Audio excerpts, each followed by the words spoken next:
Hello everyone and welcome to Wings एक उड़ान। पिछली क्लास में हम लोगों ने हमारा प्रैक्टिस सेट नंबर 1 डिस्कस किया था और आज मैं लेकर आ रही हूँ practice set number 2।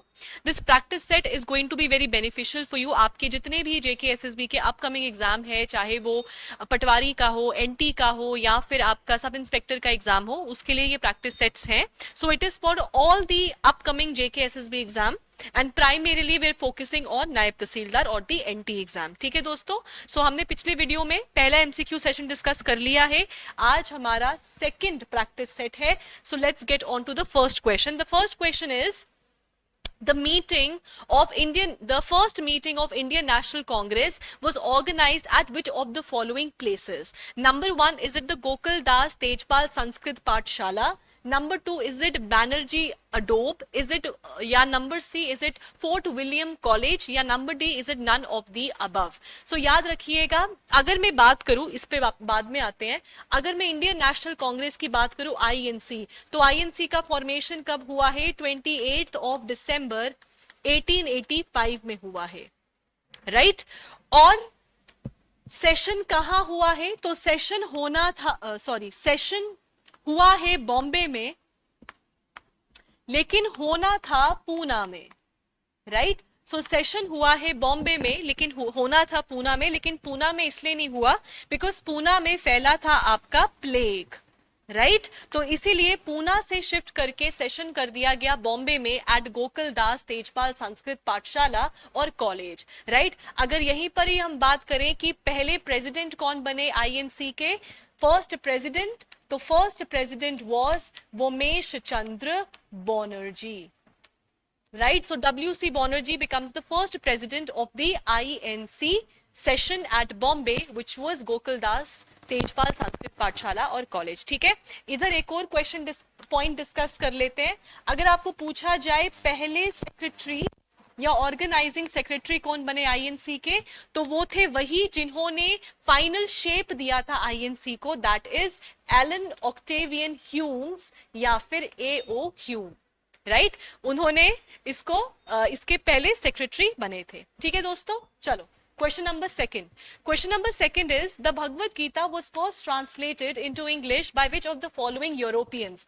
Is it Warren Hastings, Charles Wilkins, James Prinsep और is it Lord Wellesley? So याद रखिएगा, this is a direct question, आप इसका स्क्रीनशॉट भी ले सकते हो। भगवत गीता को फर्स्ट टाइम ट्रांसलेट किया था इंग्लिश में बाय चार्ल्स विल्किंस। ठीक है, सो चार्ल्स विल्किंस ने इसको ट्रांसलेट किया था into English.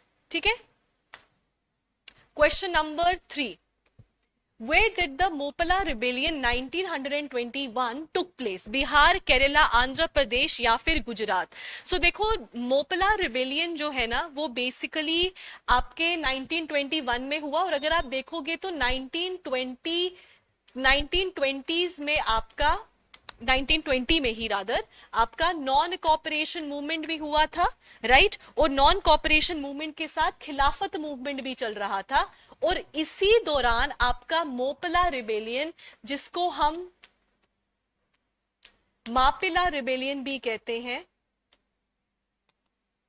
that also happened, which was supported by Mahatma Gandhi. Also अगर हम मोपला रिबेलियन की बात करें तो इसमें बेसिकली ये जो रिबेलियन था वो था आपके मुस्लिम पीजेंट्स वर्सेस हिंदू लैंडलॉर्ड्स या फिर आपके ब्रिटिश ऑफिसर्स, राइट? उनके बीच में हुआ था ये मोपला रिबेलियन। कहां हुआ था? मालाबार रीजन में हुआ था, दैट इज केरला। और क्योंकि ये मालाबार रीजन में हुआ था, इसको हम मालाबार रिबेलियन भी कहते हैं। क्या कहते हैं? मालाबार रिबेलियन भी कहते हैं। ठीक है, 1921 में स्टार्ट तो हुआ, लेकिन बहुत जल्दी इसको टेक डाउन भी कर लिया गया था, तो इसका बहुत बड़ा इंपैक्ट नहीं हुआ, but it is important.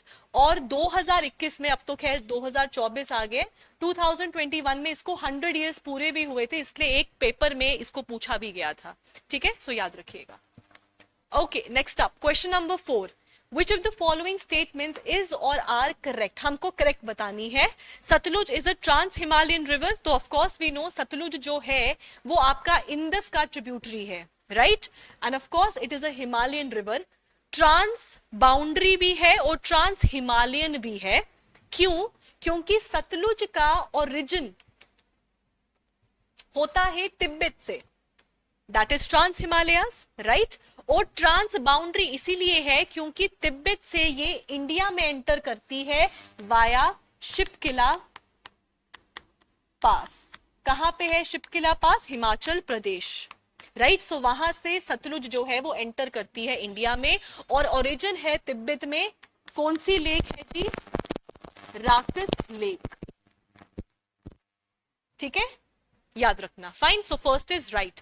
Next is most of the rivers flowing westwards from Western Ghats do not form deltas because of high gradient, ठीक है, डू नॉट पूछा गया है। देखो आप पढ़ते हो गोदावरी, कृष्णा, कावेरी, ये सब अपने डेल्टास बनाते हैं, पर ये सारे के सारे क्या है? ये आपकी ईस्ट फ्लोइंग रिवर्स है या फिर ईस्टर्न साइड ऑफ इंडिया में ड्रेन करती हैं, राइट। अब देखो डेल्टा बनाने के लिए पहली बात तो डेल्टा होता क्या है? जब आपका river is about to meet a bigger water body, एक बड़ी वाटर बॉडी में वो मिलने वाली होती है, उससे पहले वो एक शैलो सा वाटर बॉडी बनाती है फुल ऑफ सेडिमेंट्स, जहां पे रिवर अपने सेडिमेंट्स को ड्रॉप करके जाती है, that is called as deltas, ठीक है। अब डेल्टा बनने के लिए कुछ इंपॉर्टेंट कंडीशंस है। नंबर 1, रिवर लॉन्ग फ्लोइंग हो। लॉन्ग फ्लोइंग क्यों हो? क्योंकि अगर लॉन्ग फ्लोइंग होगी तभी तो सेडिमेंट्स एक्यूमुलेट करते करते आएगी, राइट। और जब मिलने वाली होगी तो यहाँ पे स्पीड बहुत कम हो जाता है, तो अपने सेडिमेंट्स को, डिपॉजिट्स को यहाँ पे ड्रॉप कर जाती है, इसलिए डेल्टास जो है बहुत ज्यादा आपके फर्टाइल होते हैं, राइट। अब देखो वेस्टर्न घाट्स का क्या है? वेस्टर्न घाट्स में ना इंक्लिनेशन बहुत ज्यादा है, या माउंटेन्स वगैरह ब्रेकेजेस बहुत ज्यादा है, right.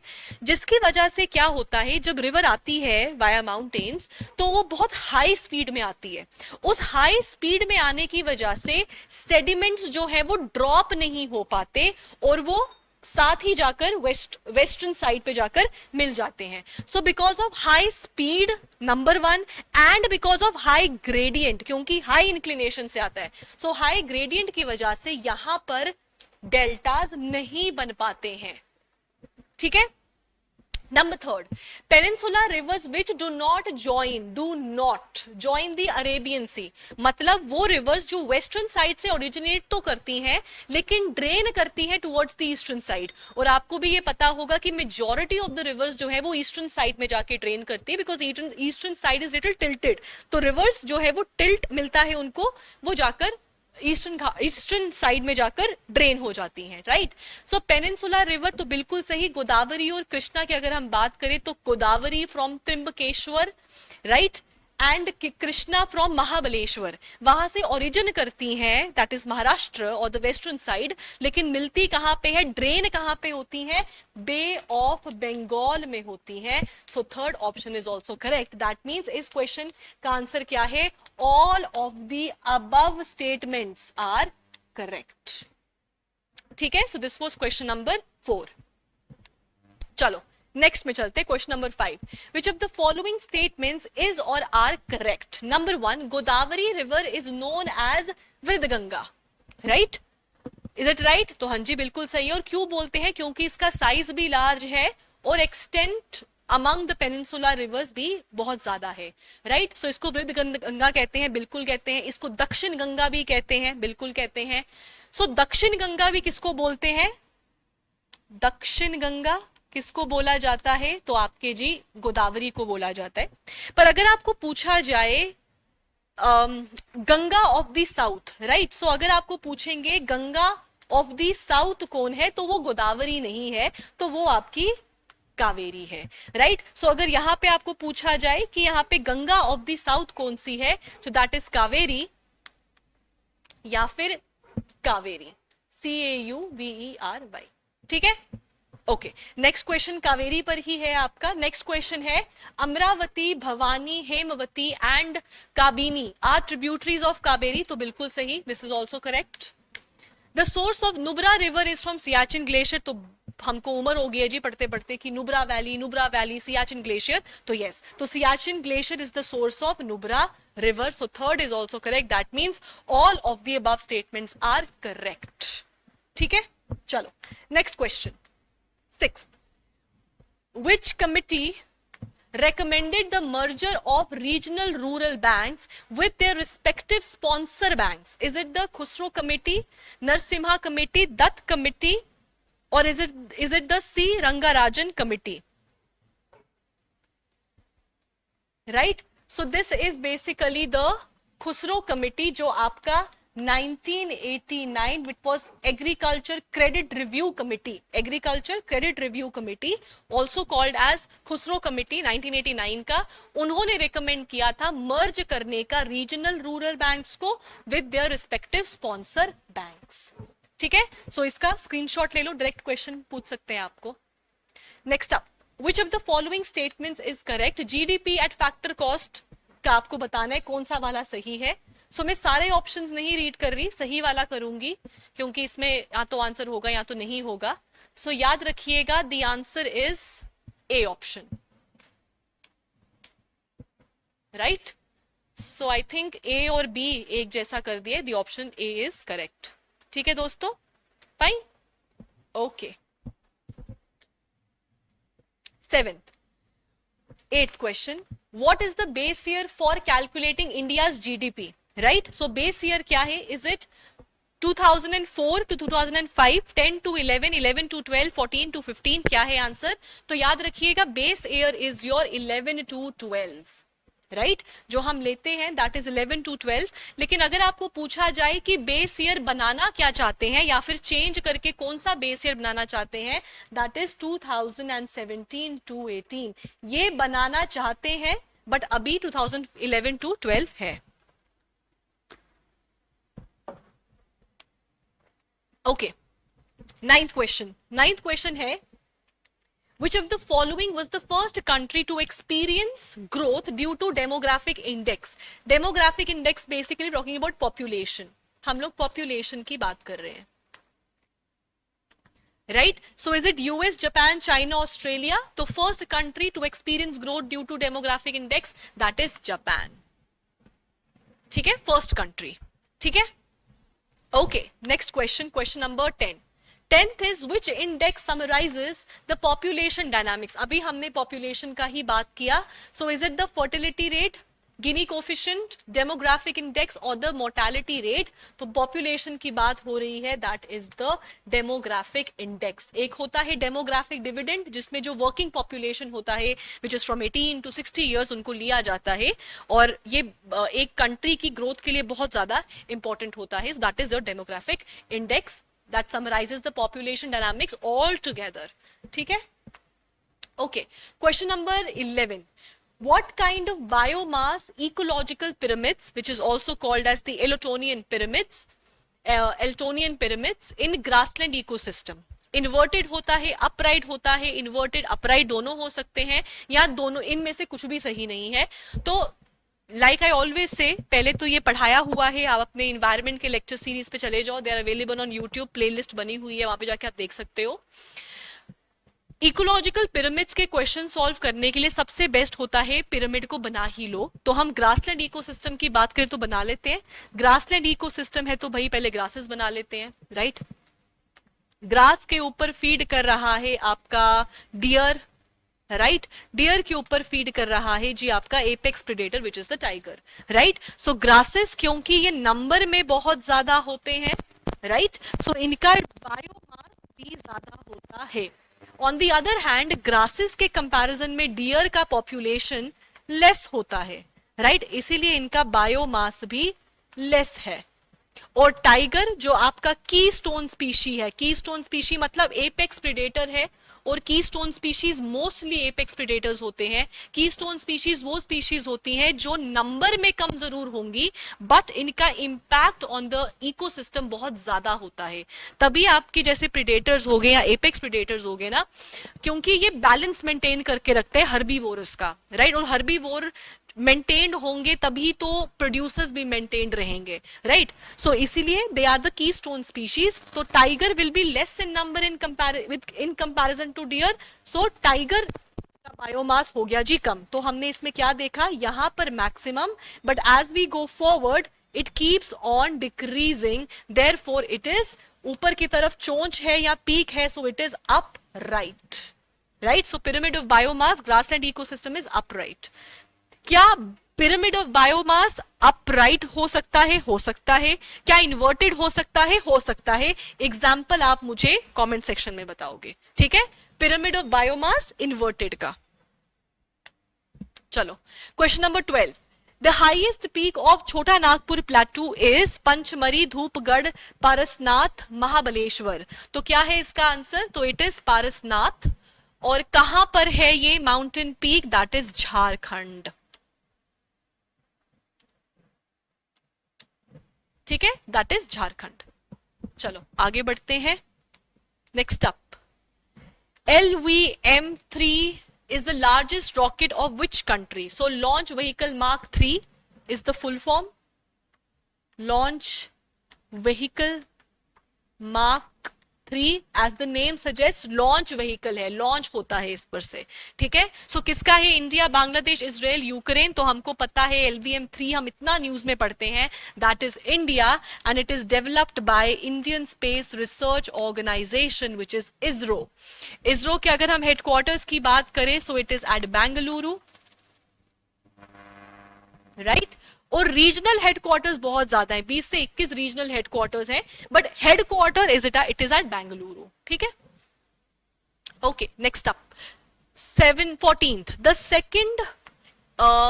second Semicon India Future Design Road Show was recently launched in which city? Hyderabad, Chennai, Bengaluru या गांधीनगर. तो याद रखना जो सेकेंड एडिशन था वो हुआ है आपका बेंगलुरु में, राइट. और ये बेसिकली क्या चीज शो केस करता है? ये शो केस करता है, नॉट शो केस करता है, शो केस तो करता ही है, but it was basically to attract investments. ठीक है, सेमीकंडक्टर्स के लिए इन्वेस्टमेंट्स को अट्रैक्ट करने के लिए the whole road show was launched at Bengaluru. ठीक है, okay. 15th question, what is the name of the India's first space-based observatory that has been launched in September 2023? Arun L1, Aditya L1, Kathir L1, Surya L1. तो it is Aditya L1. और Aditya L1 basically है क्या? It is India's first solar mission. It is India's first solar mission. Aditya जो नाम है ना उसका English में मतलब सन ही होता है, या फिर सन का हिंदी में सूर्य भी होता है, बट आदित्य इज ऑल्सो सन. ठीक है, और point to be noted is what is L1. Paper में पूछ सकते हैं कि आदित्य L1 में L क्या है, तो L is basically the Lagrangian point. ठीक है, और क्योंकि ये जो मिशन है that is focused on L1, Lagrangian point 1, इसलिए इसको आदित्य L1 कहा जाता है. So this is the Lagrangian point. Lagrangian point क्या होता है? लैग्रेजियन पॉइंट होता है एक ऐसा पॉइंट जहां पर दो हैवी बॉडीज मतलब स्पेस की बात हो रहा है, दो हैवी बॉडीज का जो ग्रेविटेशनल फोर्स है वो बैलेंस हो जाए, ग्रेविटेशनल फोर्स बैलेंस हो जाए, उसको लैग्रेजियन पॉइंट कहते हैं. And that is L1 for India's first solar mission. ठीक है, all right. 16th, okay. Shinon Meras, a center showcasing the history of the Sheen tribe, was opened in which state or UT? Is it Jammu Kashmir, Maharashtra, Goa, Jharkhand? तो क्या है इसका answer? Screenshot ले लो, इसका answer है Jammu and Kashmir. So option number A is correct. ठीक है, all right. Next up, Buzi bridge which was inaugurated recently. किन्होंने इनॉग्रेट किया था? इंडिया के external affair minister which is S Jaishankar, उन्होंने इनॉग्रेट किया था, right. Which was build by India in which country? Is it Sri Lanka, Maldives, Mozambique और is it Bangladesh? तो याद रखना the answer is Mozambique, right. और किनके द्वारा इनॉग्रेट हुए थे? External affair minister which is your S Jaishankar. ठीक है, चलो. 18th question is with reference to National Highway Development Project NHDP, consider the following statements. Belgaum and Nellore lie on the Golden Quadrilateral. So Golden Quadrilateral क्या है? Basically ये largest road network है जिसमें 4 major cities को connect करना है, which is Delhi, Mumbai, Chennai and your Kolkata, right? So that is the Golden Quadrilateral connecting Delhi, Mumbai, Chennai and your Kolkata, right? By national, किसके द्वारा है? National Highway Authority of India under the Ministry of Road Transport and Highways, इस ministry के under आता है, ठीक है। So इसमें से कौन सा वाला ऑप्शन सही है? Belgaum and Nellore lie on the golden quadrilateral, बिल्कुल सही। Vadodara and Jhansi lie on the east west corridor, no. Ambala and Kanpur lie on the north south corridor, तो बिल्कुल भी नहीं। The answer is only one statement is correct, ठीक है। सो इसमें से कौन सा स्टेटमेंट करेक्ट हुआ? Only one statement is correct. Okay, let's get on to question number 19th. Which of the following is an important eastern coast of India? Is it the Kandla? So no, Kandla is not the answer. Is it Karakal? No. Is it Puducherry? No. One of the important eastern coast है, तो आपका आ गया जी विशाखापट्टनम या फिर Vizag, right? So this is option number B is the correct answer. ठीक है? All right. Next question पे चलते हैं। नेक्स्ट क्वेश्चन है question number 20। The national highway system is the responsibility of what? State government, central government, a special road authority, state and central government. तो देखो national highway system जो है ना, उसके लिए बेसिकली हमारा एक एक्ट है which is the national highway act 1956, और ये एक्ट रिस्पॉन्सिबिलिटी या पावर देता है सेंट्रल गवर्नमेंट को, right. So central government has the responsibility of national highway system, ठीक है दोस्तों। So this is question number 20। All right, question number 21। Which of the following is और are a kharif crop, right. ये आपको options दिए, you can read the options, right. So थोड़ा discuss कर लेते हैं। खारीफ क्रॉप बेसिकली क्या होता है? विंटर या summer. So basically it is summer crop, right. Summer crop होने की वजह से इसको हाई टेम्परेचर भी चाहिए, ह्यूमिडिटी भी चाहिए, राइट, और इसको हाई रेनफॉल या प्रेसिपिटेशन भी चाहिए होता है, राइट। सो एक आ गया खारिफ, दूसरा राबी होता है विंटर क्रॉप, राइट। सो इनमें से कौन सा आंसर कौन कौन से हैं? तो याद रखना, all of the above given crops fall under kharif crop, right. So all the 4 options are correct, ठीक है। Okay, question number 22। अच्छा यही आ गया, चलो। हाँ, सो जो आपका राबी क्रॉप है उसमें इंपॉर्टेंट क्रॉप वीट आ जाता है, वैसे ही खारिफ क्रॉप में इंपॉर्टेंट क्रॉप राइस आ जाता है। तो राइस का ही पूछा है। Rice is a kharif crop that requires high temperature as we discussed अभी भी, high humidity of course, and with an annual rainfall कितना होना चाहिए? 100 सेंटीमीटर्स, 200 सेंटीमीटर्स, 150 सेंटीमीटर्स और 50 centimetre. The answer is 100 centimetres. तो 100 centimetre is right. Okay, which one of the following is not an artificial lake? Highlight the key point. Not नहीं पूछा है। Is it Hussain Sagar, Kankaria lake, Agara lake, और is it Hamirsar Sagar, Hamirsar lake, sorry. So इनमें से क्या कौन सा आर्टिफिशियल नहीं है? So it is the Agara lake. City of Agara में ही है। कहां पे? बेंगलुरु में,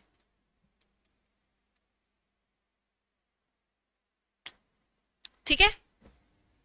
ओके, नेक्स्ट अप 24 पूछ रहे हैं, the Puna grassland ecoregion is found in which of the following continents? Asia, Africa, North America और South America. So Puna grasslands are basically your montane grasslands. कौन से वाले grasslands है जी? Montane grasslands है, और ये पाए जाते हैं एंडीज में, right? That means South America. So आपको याद रखना है किस टाइप के हैं। तो ये आपके montane grasslands है, और कहाँ पे हैं? एंडीज में पाए जाते हैं, southern side if I am not mistaken. So that is South America, southern side of Andes या फिर साउथ अमेरिका में पाए जाते हैं Poona grasslands, right. Okay, last question. Which greenhouse gas is created by accumulated waste water, right? So water या फिर waste water is the origin. Is it nitrogen, sulfur dioxide, methane और carbon dioxide? तो याद रखना, this is your methane, right. अगर हम methane की बात करें तो मीथेन का प्रोडक्शन या मीथेन का जो एमिशन है वो प्राइमरीली बाय वेटलैंड्स होता है, उससे भी ज्यादा लाइफ स्टॉक की वजह से होता है, राइट। सो याद रखिएगा मीथेन का किसमें से क्या आंसर आ गया? द आंसर इज मीथेन, ठीक है। सो दोस्तों ये हमारे आज के 25 क्वेश्चंस थे। Do not forget to write your score in the comment section. और आप में से अगर कोई भी ऐसा बच्चा है जो अभी एनटी की तैयारी कर रहा है या जेकेएसएसबी की तैयारी कर रहा है, कोई भी रिलेटेड एग्जाम्स के लिए, so we have a online course also going on.